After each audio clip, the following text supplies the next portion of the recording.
Hello. Welcome back to Two Girls, One Bong. The podcast, that's better when you're stoned, but it's okay if you're not. Do I look concerned? Yes. That's what I'm okay. You do look concerned. Or you did.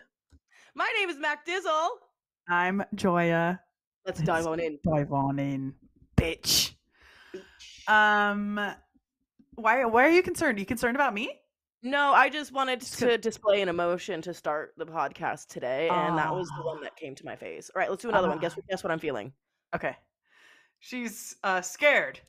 No, she's horrified. Yeah, it was like a disgusted, like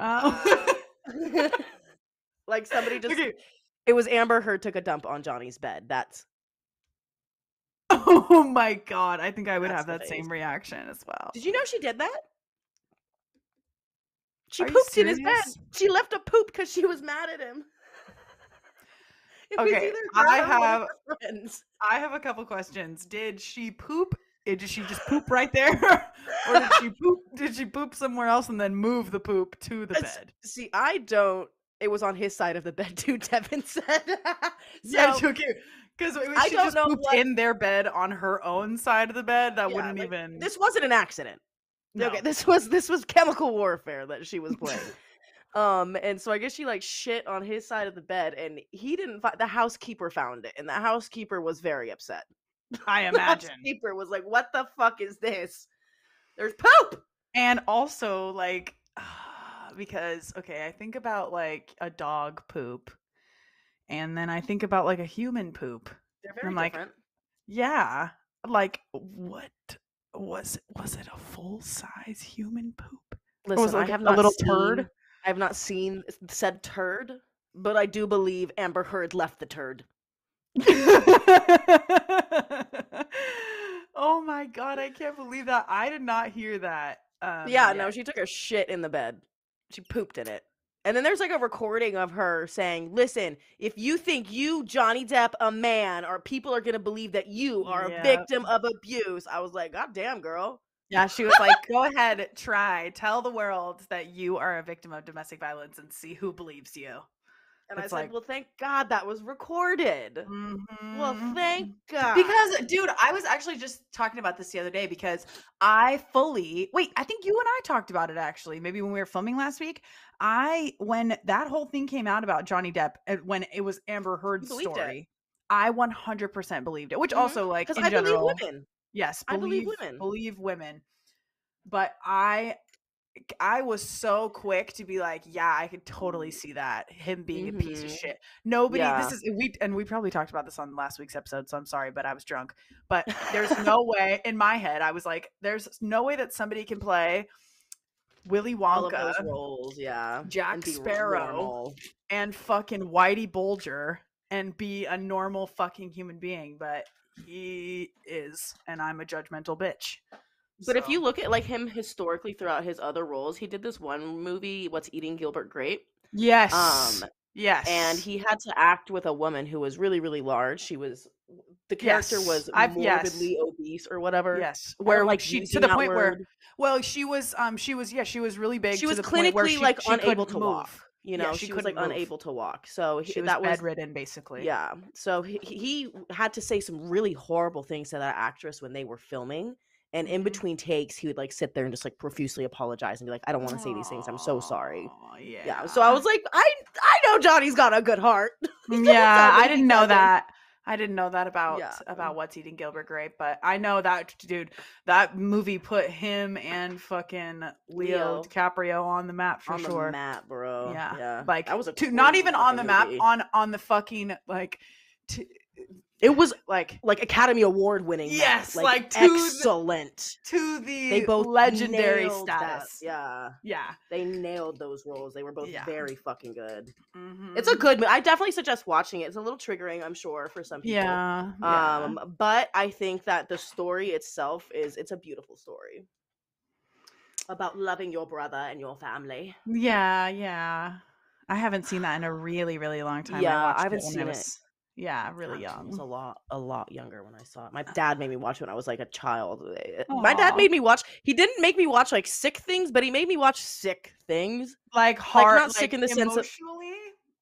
Yes, like, I had cousins that grew up watching like Freddy Krueger, and I was like, oh, that's demented. That's fucked up that you get to watch that. But meanwhile, I'm watching a movie about a 19-year-old boy falling in love with a 90-year-old woman. So, yeah, what is demented? Right. I'm not even joking. The movie was called Harold and Maude, and it was one of my favorite movies growing up. It's about a teenager falling in love with an 80-year-old woman or something. Harold and Maude. Harold and Maude, M-A-U-D-E. Somehow their names, like, it just because you told me that one of them was a teenager, Maude sounds older than Harold, but in any other situation, Harold is an old man's name. It's funny because the way that the movie starts and it introduces the character, Harold pretends to kill himself on a regular basis so that his family can find him and just be horrified. The opening scene is him like hanging himself, and you basically just see like the chair kick out from under them, and he's just hanging there. And then his mom walks in and she just looks at him, and then she just carries on with her business and is just moving about her day. She's like, Harold, dinner is gonna be at 7 if you would please get ready. And then she just leaves the room because she knows he's full of shit. Oh my god. Yeah, it's a really weird movie, and that's what my dad was like, this is okay for you to watch. Yeah. This is a good one. This is a good one for a kid. Oh my god. That's very gnarly. Well, yeah, I was watching inappropriate stuff when I was too young as well. Not because my parents, but because of my siblings.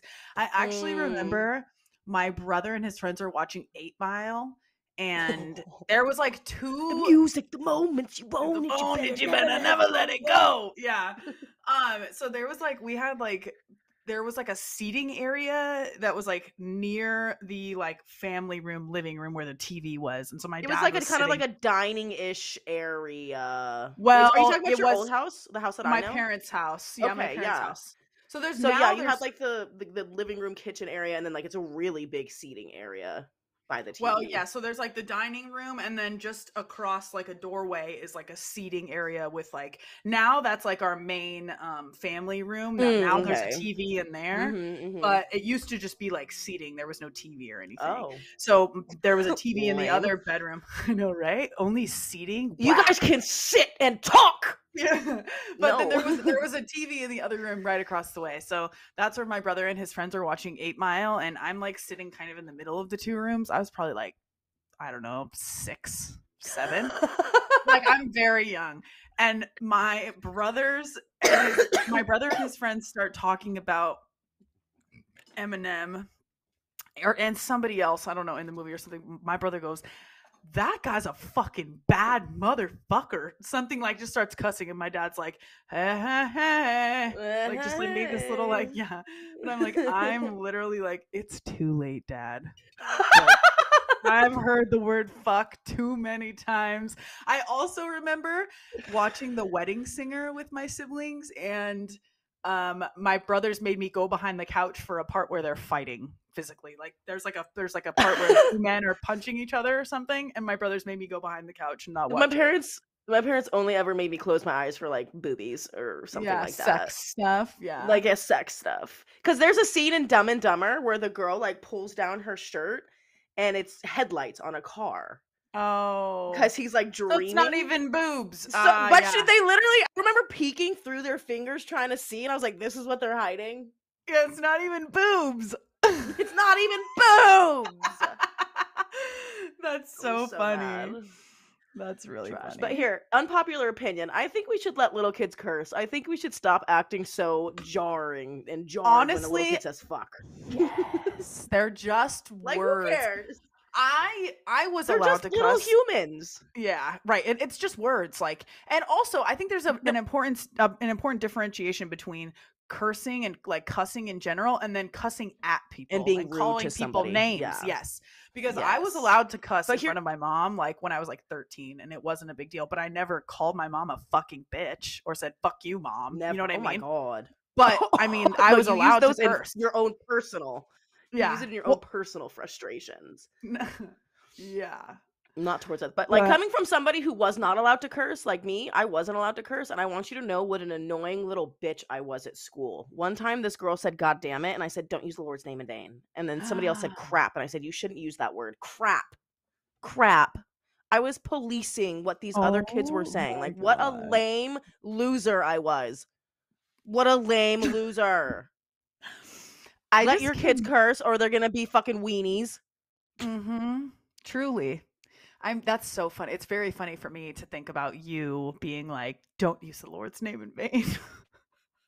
Girl, up until like 8th grade, I was a hardcore Bible humper. Yeah, I was a hardcore Bible humper until I like started to get like free thought. Yeah. You know, I had to go to like, what the fuck? Yeah, don't use the Lord's name. Because by the time I was in high school, I remember a girl, I said, oh, God damn it. And I was sitting behind her and she turned around and said, don't use the Lord's name in vain. And I said, don't tell me what to do. Yeah, stupid idiot. You are not my mama. I will fucking fight you in the hall. Shut up. Bitch. Fuck you. Anyways, yeah. Yeah, well, on that same topic, I just saw a lady on TikTok recently who like lets her kids curse in the house. And not at each other, not like hurting each other's feelings or towards basically like her kid like dropped something and said shit, and she was like, thank you for like only using curse words in the home and not in a derogatory way towards yourself or anyone else, other people. Right, exactly. Because I completely agree. It's like, who fucking cares? It's just a word. But I understand where people come from with like it's a respect thing, like you respecting people to not. Yeah, go ahead. Because I do think I think that's fucking stupid. People try to pitch it as like, oh, it's a professional thing. It's a thing. Like, you sound unprofessional when you use curse words. And I need you to know, the men in corporate America have the dirtiest fucking mouths I've ever heard in my life. The way that they speak about general situations is alarming. And so if you think that that's unprofessional, like, I don't know. It seems that like when women curse, it's inappropriate and it's unladylike and unprofessional. But then when men do it, it's like, oh, he's just a go-getter. He just speaks his mind. Well, and it's funny you say that too, because my dad didn't really cuss in front of me for the vast majority of my early life. Like, he didn't cuss in front of me. But he would curse in front of the boys? I think so. And I think that my little brother also was not supposed to cuss in front of me, if I remember correctly. Obviously, we're only like 2 or 3 years apart, so we were friends. So we would cuss in front of each other, obviously. But that was like a thing that my dad didn't want. And I understand. I found out recently that my dad took my brother aside and was like, if anything happens to me, you're the man of the house. I'm sorry, who's your most successful child? Wait, that was recently? I don't know how recent, but recent enough for my feelings to feel hurt. Yeah. Recent enough for my feelings to be. It was when we were kids, I think. When we were like younger. But either way, misogyny, A, B, I've invested in your company. And if anything happens to him, my brother takes over the company. That's what made me mad. Is that if anything happens to my dad, he wants my brother to take over. And I said, that's interesting. That's interesting that when he didn't invest any money in your company. Yeah, and you've already proven yourself to be motivated and responsible. Yeah, that's crazy. Yeah. You know what that reminds me of too? My dad has a house. It's literally right next door to the house that he grew up in. It's the house that my grandpa was born in and my dad was born in, and like, it's a family home. But my dad bought it from my grandpa. And there was conversation about my little brother having that when my dad dies solely. Right. Exactly. I was like, are you literally fucking kidding me? That is insane. That is absolutely insane. And my dad didn't, he didn't like explicitly say, no, that's not going to happen. But he definitely didn't say like, yeah, that's what's happening. So I expressed my extreme distaste for that. If as a decision, if that's even a thought, I expressed myself that would be all of you. And you all get to sell it and take some money. Right. No, so that's the thing. Nobody would want to sell. It was built in 1918 and it's been restored and like whatever. If there was going to be any conversation of a limited people who could have it, it would be myself and my little brother, who are the only ones that have my dad's last name. Okay. If it goes, that's why I'm like, exactly. If it goes to just Emilio because he's like has the same name as my dad, I'm gonna kill him. I literally, that's what I said. I'm gonna kill him and take the house. Somebody is gonna be really sad because if it was a situation where I was getting it and Emilio wasn't, he doesn't really care that much about things, so he would just be like, okay. But if Emilio gets it and it's me that gets fucked, here's the thing, Joya. I'm gonna start my long con now. I'm gonna start my long con to seduce your dad and get written into the will. Good. All right, so that you'll have an extra layer of defense here. 100%. Yeah, absolutely. That sounds. Seduce your father. Get written into the will. Excellent. It's gonna be great. Oh my gosh. See, I'm gonna be. She saves the day always. Yes, and then I could kill Veronica.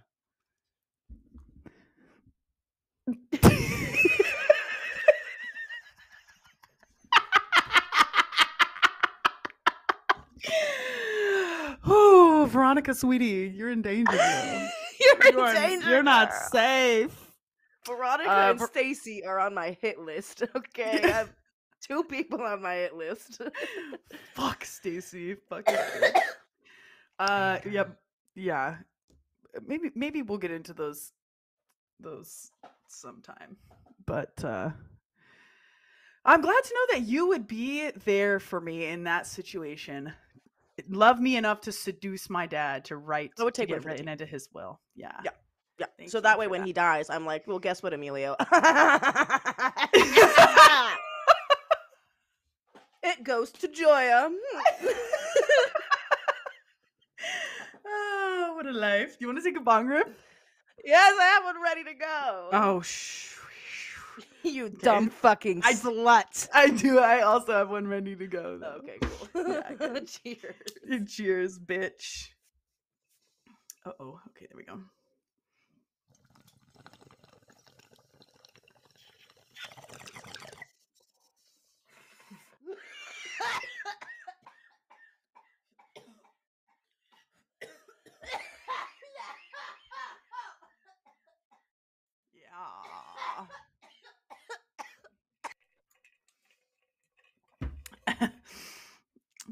Don't mute your mic. We love that iconic MacDizzle cough. She actually looks like she might be hurting. Are you okay? Yeah.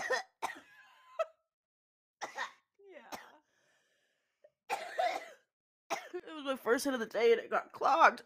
Oh, fuck.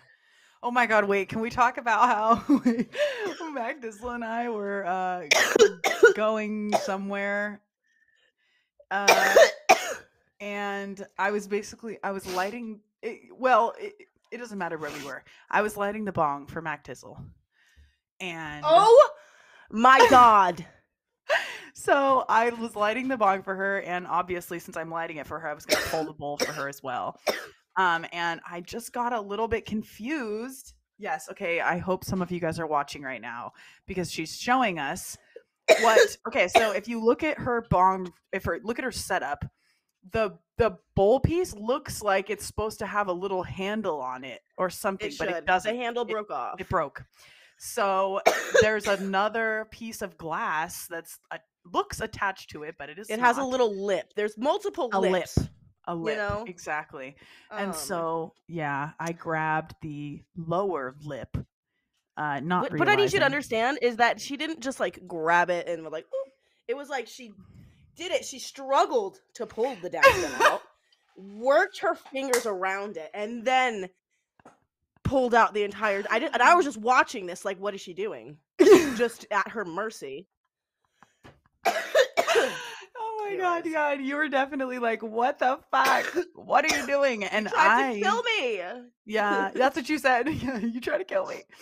I didn't realize that I was grabbing the down stem, so she was going to take an absolutely disgusting hit, but it's fine because she grabbed the bong from me and stopped me from totally annihilating her. So yeah, that's really funny. Oh, good fucking times. Oh my gosh, I wanted to share something so nice with you that I heard on the news. There's this program, they talked about it. I don't know where it's based, but they basically take dogs out of shelters and they train them to be like service dogs for veterans, disabled veterans. I thought that was so cute. Yeah, so they take like dogs. Oh my god, that have been in the shelter. The best thing. Yes, they take because like those are long two stay souls that shelter need dogs. each other. Exactly. That's what the guy. There was a veteran who was like, "This dog." When I'm not kidding when I say this dog absolutely changed my life. Like, I am on a completely different trajectory because of this dog. So that's what they're doing. There's this program, there's this guy I follow, his name's like Zach Scow or something, but he used to be like a crazy addict. He was like, I think he was an alcoholic, or he was doing some kind of drug that really, really fucked up his liver, and he was basically given like 6 months to live.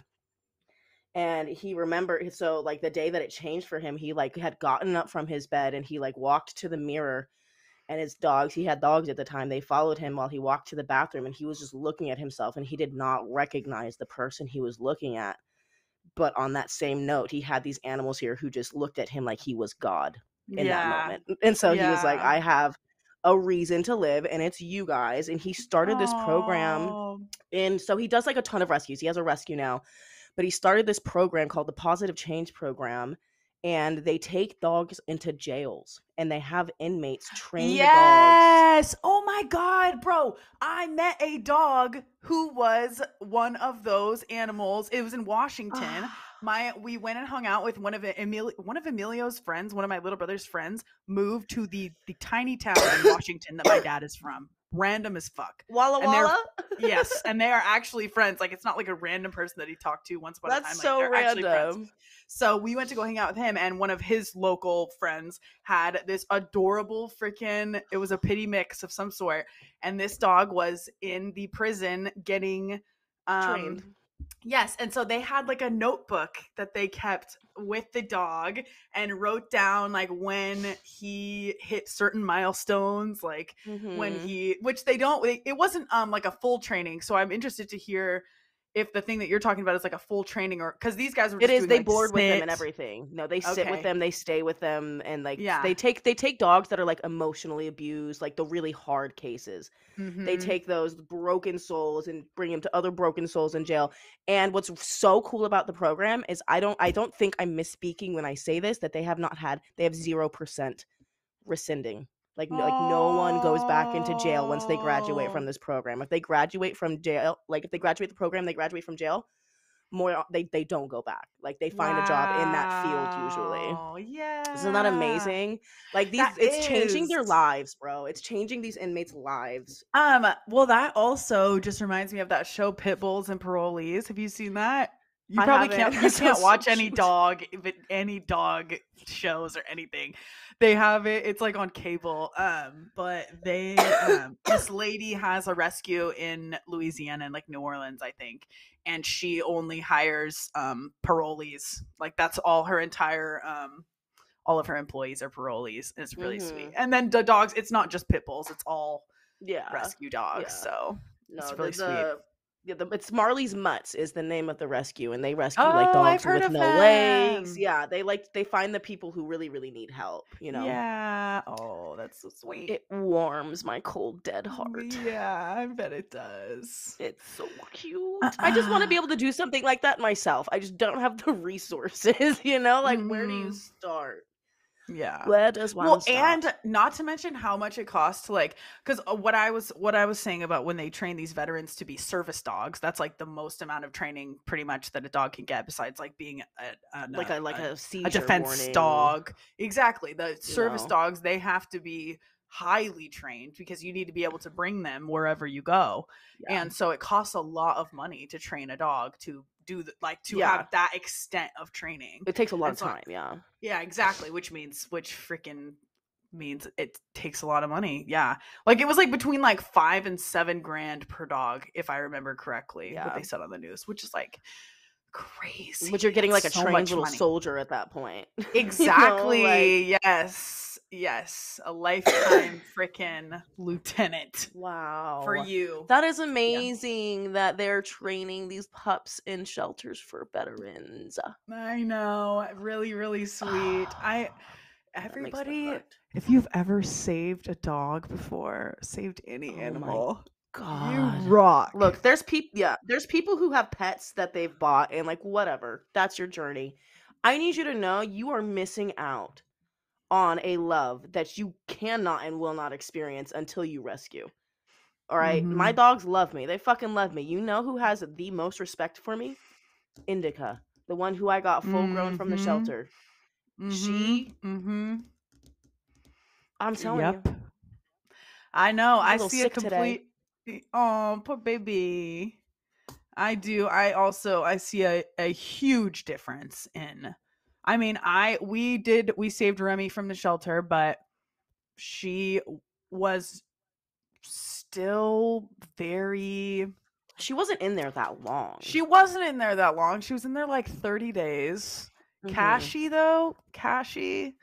would literally murder a baby for me. No question. He would do any baby. Yeah.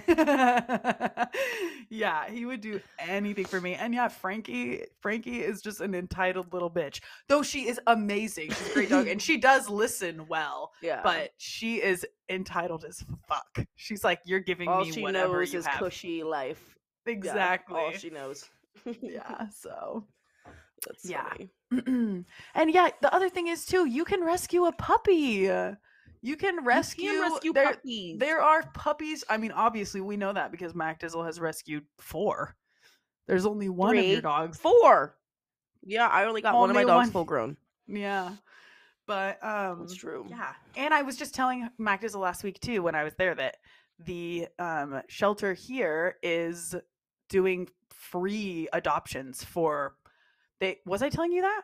Yes, that they had like 50 puppies. They have like 200 something dogs, but they had like 50 puppies come in, and so they were waiving adoption fees. Like, yeah. So the springtime is really, really tough for shelters because there's a ton of kittens and there's a ton of puppies, and it sucks because everyone loves a kitten and a puppy until they're not a kitten and a puppy anymore. Yeah, very true. That's why I want to encourage people to adopt full-grown dogs. Like, I hate it when people get a puppy and then they're like, oh, she's too big, she's too much energy, too this, too that. Because that's definitely what happened to Indica. Indica was probably the cutest fucking puppy in the world. Yeah. Got too big and crazy and got dumped off at the shelter because of it. You're so right. That probably happened to Cash, too. Because I bet those little ears on a puppy, oh my God. And I bet those were very cute puppies. Yeah. And he was probably a fucking asshole. Which, yeah, Indica was fucking crazy when you got her. Cashy was nuts when I got him, too. Do you remember in my apartment in Whittier how she would just sprint back and forth on the couch? Yes. Oh my God. She needed a field. The walls. Yeah. She was bouncing off the walls in a freaking... Not a tiny apartment, but a very small space. It was a tiny apartment. As far as like California standards for small go, I feel like New York, that's a big apartment. California, that was a small apartment. Yeah. Well, she was bouncing off the fucking walls in that thing, and she was not small. She was a big girl. She would knock over our camera while we were filming. We could not pay any attention to her when we filmed. The e-nail with a fucking cord. Yeah. I used to have a scar on my arm from that. It was on this arm, so it's tatted over now, but there was a scar right here. From the e-nail? Yes, because she fucking knocked it off the table once, but she had a heart. You know, when I first adopted her, I kept the harness on her at all times because it was fucking impossible to get that thing on and off of her, okay? Yeah.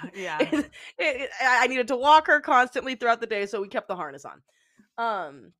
So she had that harness on and she walked by the e-nail and it knocked over the bong, but it got caught on her harness. The actual burning Oh my part. gosh. Oh my gosh. Yes. Oh my gosh. So I had to like rush and try to get it off of her, and in the scuffle, the e-nail ended up touching my arm and going, and it just peeled my skin off. Fuck, Yeah. dude. Indica Oh was my fine. God. A couple of her hairs got burnt, but she was entirely fine. She was just more freaked out about the sound of the bong breaking. Yeah. How many B-nail bongs did we fucking break?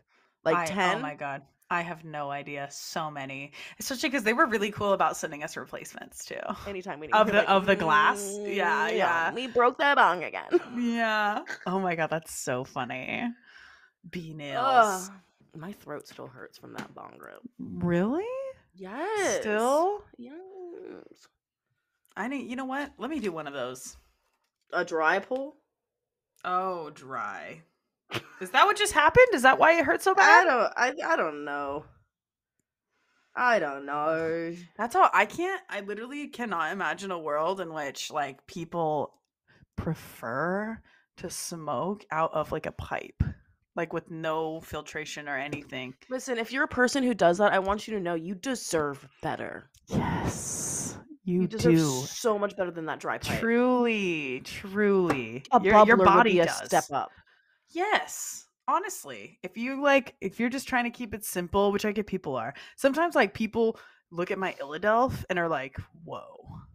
You know what I mean? Like that's yeah. And I understand people who don't smoke every fucking, well, I think probably everybody that I would hang out with would be a daily smoker, but I understand when people don't want to take the fattest fucking hit of their entire life, which the Illadelph can provide. Look at the picture easily. that just popped up on my memories. Where let me tell you guys, I was on shrooms in that photo.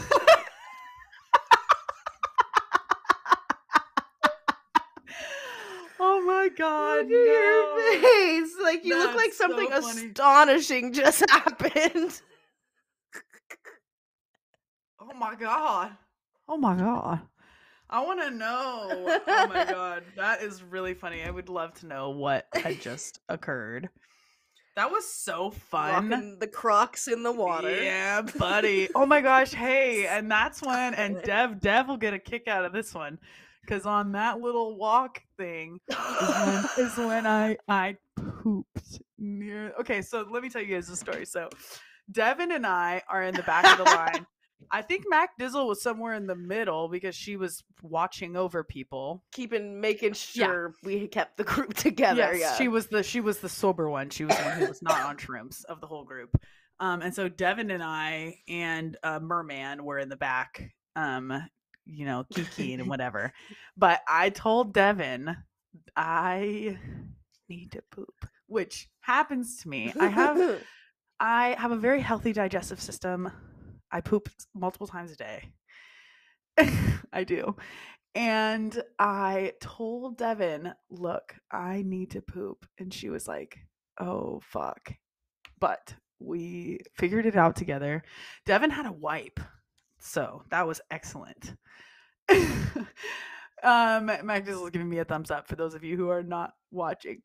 And so basically Devin and I found this little like hallway of reeds where like I could like step in between the plants and be covered and poop and then be on my way. And so I did just that. I like pooped next. What'd you do with the wipe? I left it. I know, I'm sorry. What was I supposed to do? I didn't have anything. If you're gonna shit in the woods, you better figure it out. Carry it in your pocket. I was not gonna carry it. A butthole wipe in my pocket. I'm sorry to the earth. Talk to fucking Big Oil and fucking whatever else. Yes, I will. Yes, next time I shit in the bring in the a woods, plastic bag with you. I have definitely also like toilet paper breaks down extremely easily. So for people who like use, but in any case, I pooped by the water. It was a peaceful poop on shrooms.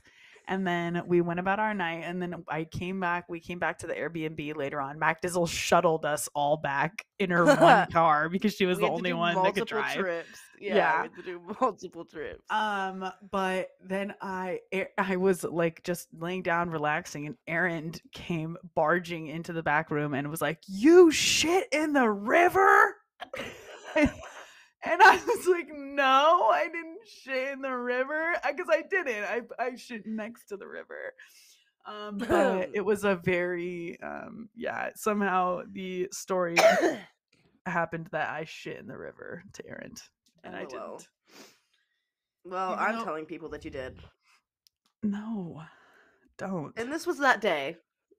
Here she is. That's after. Yeah, that's after. So I had pooped already in that picture. I had pooped already. Look at this picture. It's a tiny boy. He's so little. Oh my god. Face, the innocent face of just derpiness looks exactly the same though. It has not changed. Still the vacant stare. Still just a vacant blank stare. Vacant stare. Okay. That's funny. I'm gonna take another bong rip. These gorgeous. I'm gonna read a fucking advice question. Gorgeous. Where did we make it to? Okay. Somebody said how to get more followers on your OnlyFans. Having social media outside of OnlyFans is incredibly helpful for that. Building a following on TikTok or YouTube or wherever, which is easier said than just done. I'm like, we'll just build another following. That is very helpful. Yeah. You can also pay other girls on the website to shout you out on their page. So yeah, I've never done that. I've never shouted anyone out or had anyone shout me out.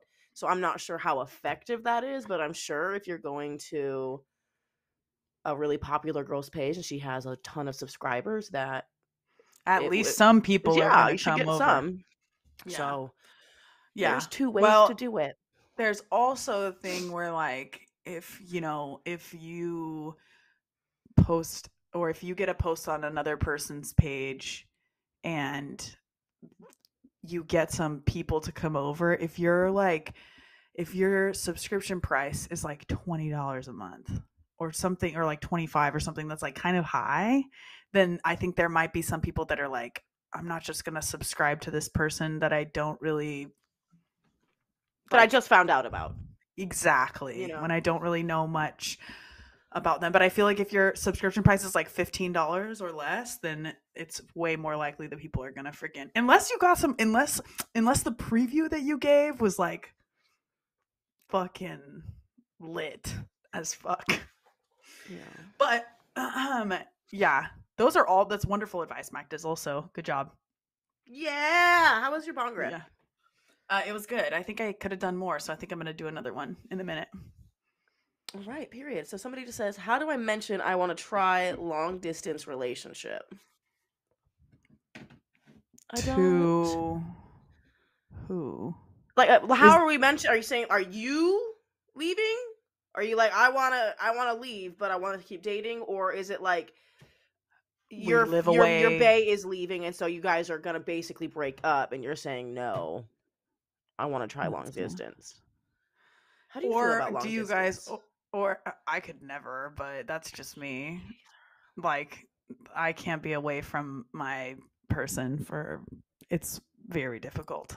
I watched my parents do it for a year, and just like the toll that it took on my mother, I would never live through that for myself. Especially with kids, when you're assuming all of those responsibilities. Yeah, pass. Fuck. And at that point, it becomes like there's no amount of money that makes it like not. There just has to be an insane amount of trust between the two of you if you're going to be doing a long distance relationship.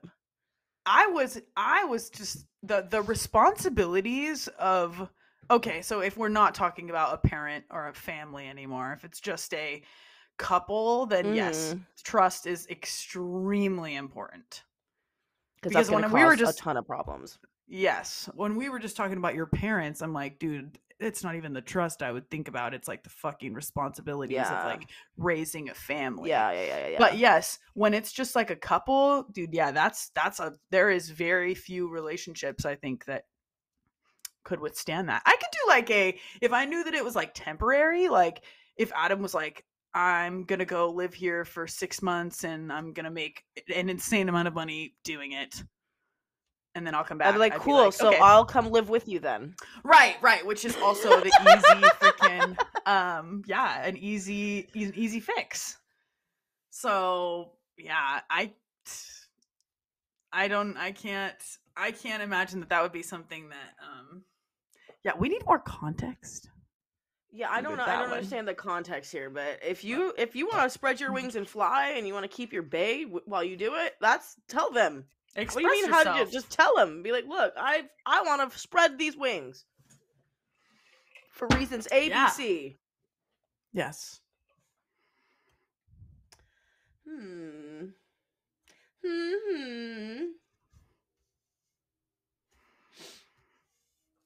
LOL, not advice. Please, girls, start your own platform, your own algorithms for the people.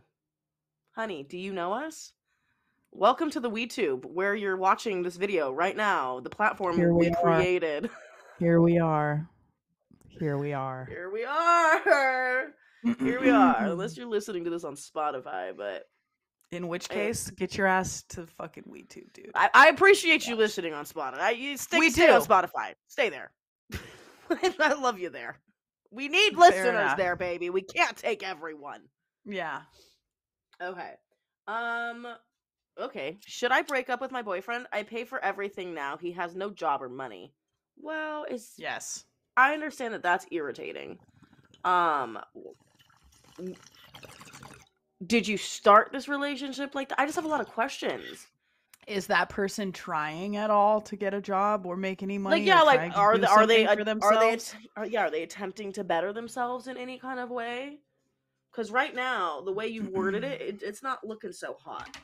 Yeah, it sounds. However, like I do believe that there are situations in life where it's okay to make the money and be the place for someone to lean on. I think that's okay, but you don't ever want to be stuck there. Right. And like also if you're not like planning a life and a future together, then no. Don't you should not be financially responsible for anybody who is not going to be in your life permanently. And if that person's not doing anything to help themselves, then that's it for me. Yeah, for me, it's like how do they get there? Why are they still there? There's a lot of ways to make money right now. A lot of them. Do some illegal shit. I don't care. Just do something. Just do something. Period. Yeah. Someone says, "How do I get girls to talk to me? I'm 26, male." Well, try as hard as you can to not be a man. A. That's A. Try as hard as you can not to be a man. That makes me really sad, actually. It makes me sad feel too. It's tough. There's people who like it's just like you just want love, but you weren't able to develop those social skills to be able to. And not only that, people these days are hit or fucking miss. You never know if you're gonna meet a fucking weirdo or like a terrible person. Honestly, it's so hard. That might be one of the craziest realizations of life, is realizing how many fucking weirdos there are in the world. Yes. Like so many very, very weird people. And I'm not talking about just like a quirky. Yeah, exactly. No. Fucking like peas weirdos. in bottles. Pisses in bottles and keeps them around their house weird. Oh my God, wait. Hey, that reminds me actually of something else that I wrote down to mention to you. Oh. I saw an ad for this. It's an item. It's a product called a Travel John, and it's basically a bag that you can pee into. For the car and stuff, and then you can just dispose of it.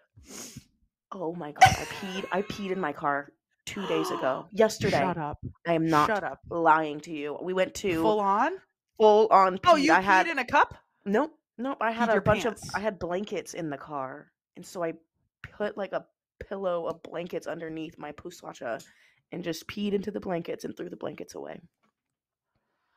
Where were you? We were driving home from Benihana's.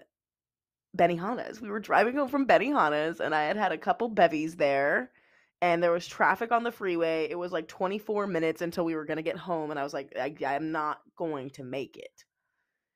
This isn't going to... And so Rajul was driving the car while I'm just peeing in the back seat.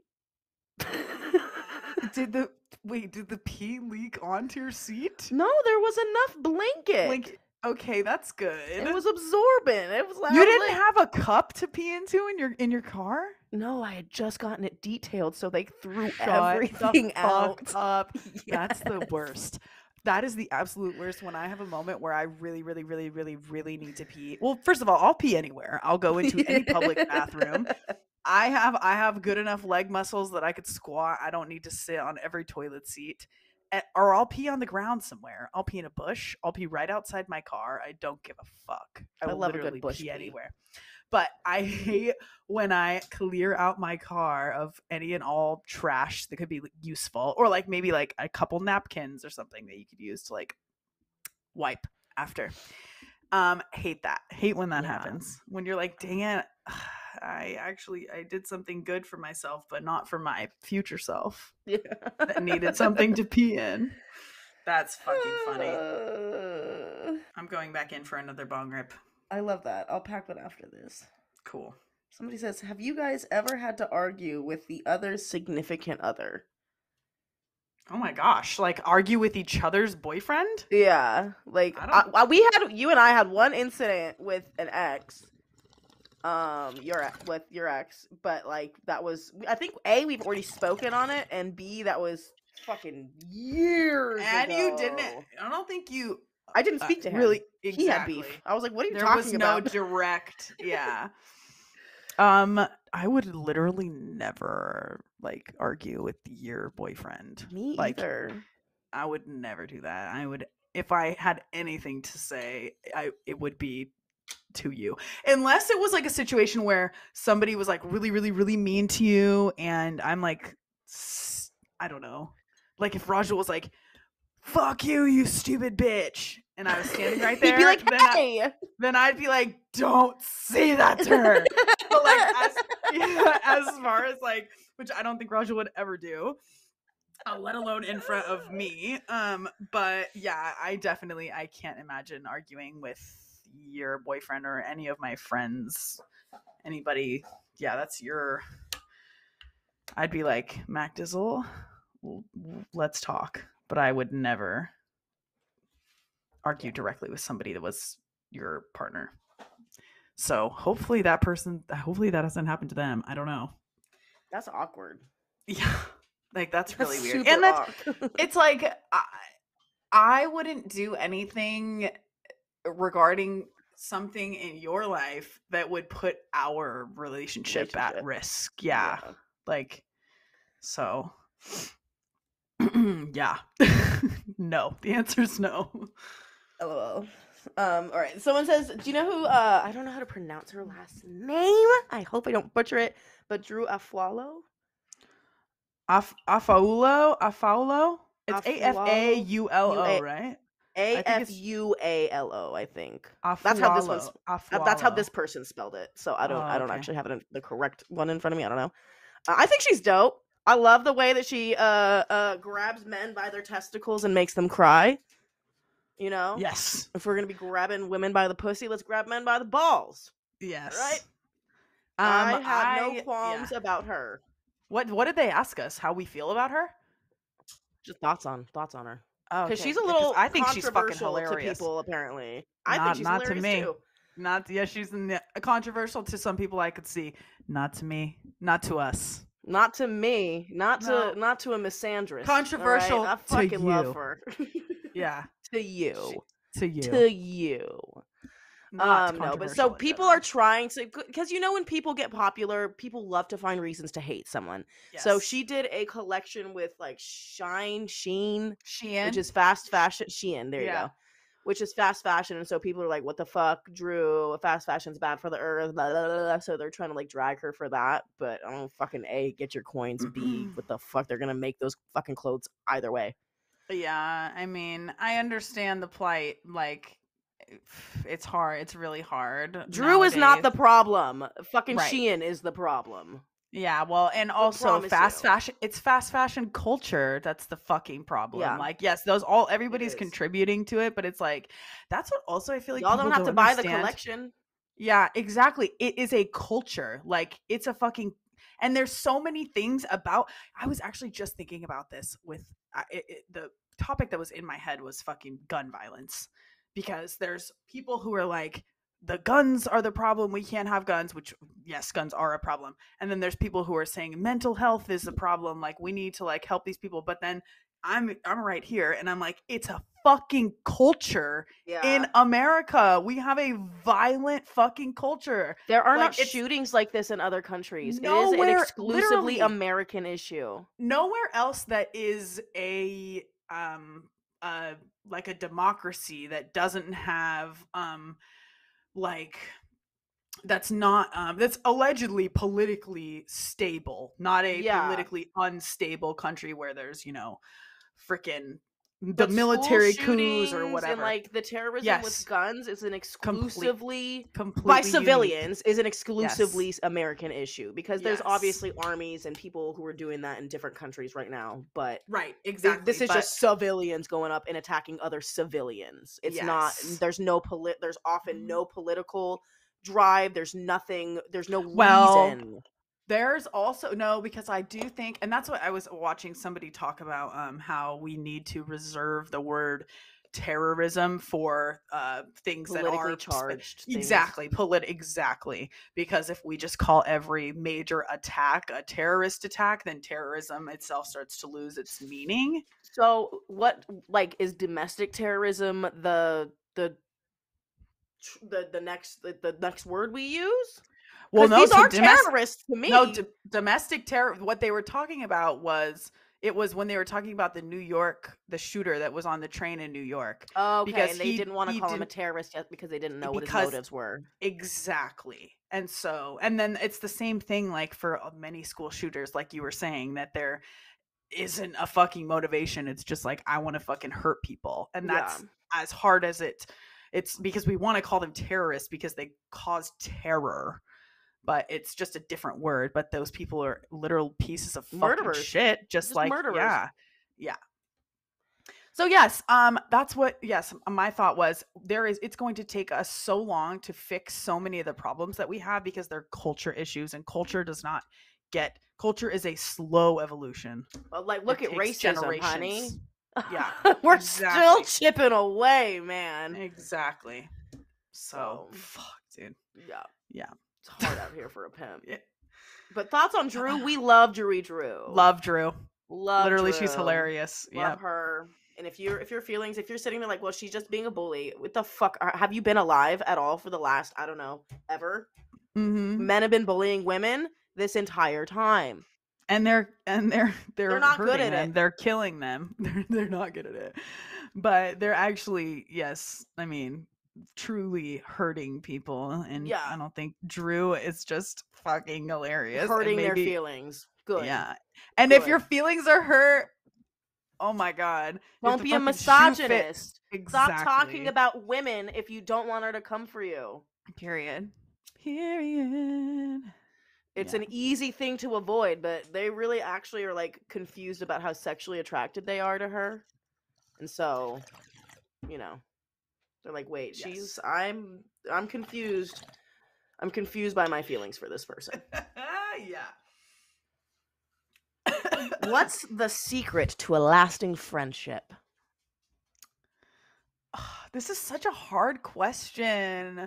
I don't because I really feel, yes, dude, like I think we just love and care about each other and respect each other. But it's not something that I have to actively try and do. It just comes naturally.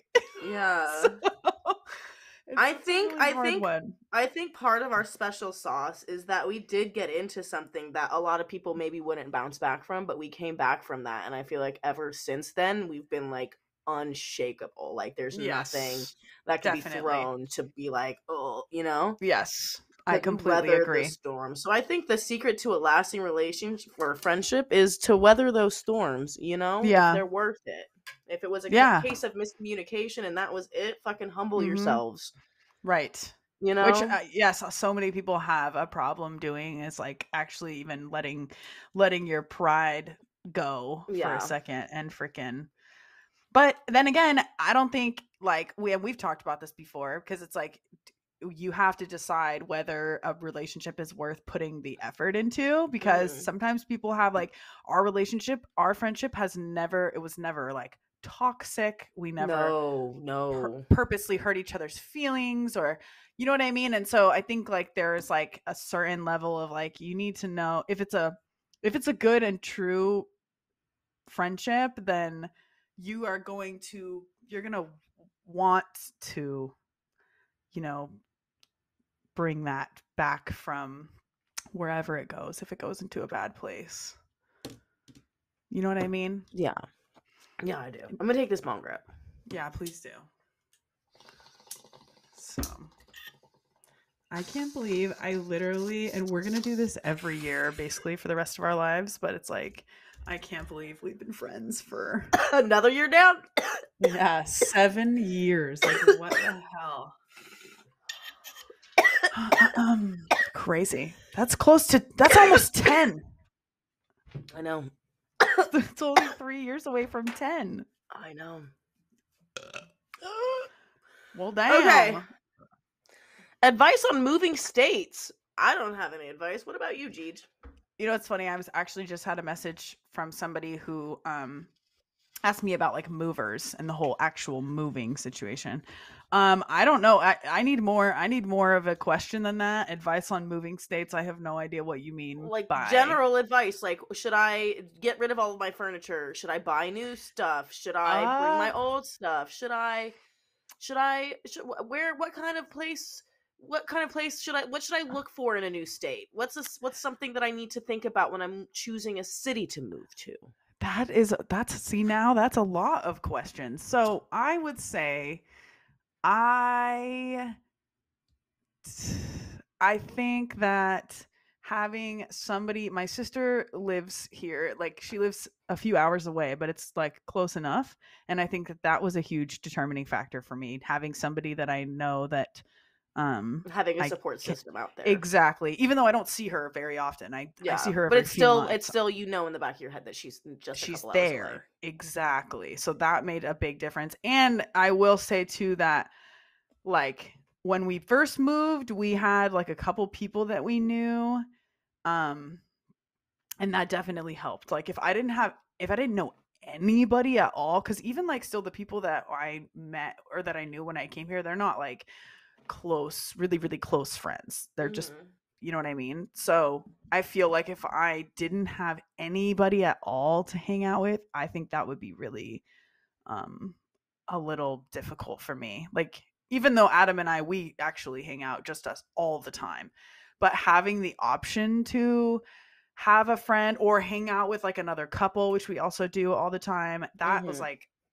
completely necessary for me as a very like social person. I like need to have some interaction with humans sometime. I was just talking to somebody actually about movers this morning. Somebody asked me about movers and if it was worth it to like spend a little extra money on movers. And if you are moving from state to state, a U-Haul is already so fucking expensive unless you don't have that much stuff, which also people do, like sell their stuff and get new stuff. I didn't do that. I got a few new things, but I mostly kept everything. So, yeah, it's like freaking like $3,000 to rent a U-Haul. Yeah. To like drive your own, to pack your own, drive your own, and unload your own stuff. And it was like $4,000 for me to get movers. What the fuck, bro? So, but yeah, also that I had quite a bit. I kept a lot of stuff, so there's a lot of people that don't have that much stuff. Do so you they could think, take one of those small ones or whatever. You moved during COVID, though. Do you think the price of U-Hauls was higher at that time? Because well, the person that I talked to this morning said that she saw the same 3,500 or something like that. Mm-hmm. Wow. Especially for people like if you have a kid and then you have a whole nother person's like stuff. Even though kids stuff is like small, but toys and a bed set, they take up a ton of space. Fuck else. Yeah. So, yeah, dude, yeah. I mean, but also I will say, like, Adam and I have talked about, you know, what if we wanted to go to another state and if we would do it again, and we totally would. So that's also, I think, like, I'd never lived anywhere else but one place. I've lived in one house in one place my whole life, and I was like dying to go experience something else. And now that I have done that, I'm like, dude, yeah, I would like to go and live somewhere else and freaking. Like, there's so much to see and enjoy. That's so funny because I grew up the opposite way. Like, I lived in 9 different houses as a kid. And so now that I'm like, I know it. Yeah. Well, also, you live in a fucking beautiful place. So, like, and dude, yeah, we've also said 100 times, like, if I hit the fucking lottery tomorrow or if Adam lands a crazy job where he's making a ton of money, we are coming back to California. So well, yeah, if you're interested in moving states, reach out to me. I'll give you whatever. I'll answer any of your questions. Yeah. Period. All right, well, I think that's we still have pages of questions, so we can do this again.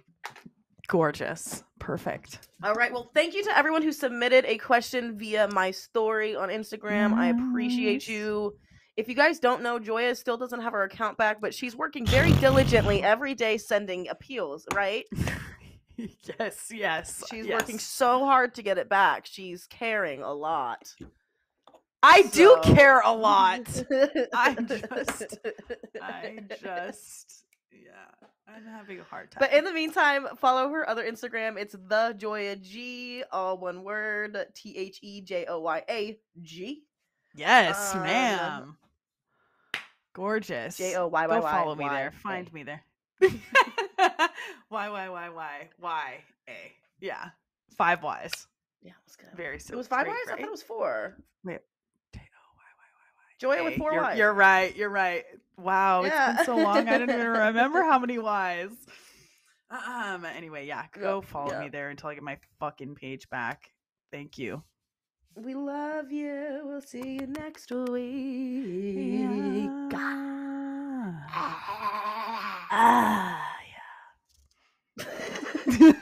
Yeah.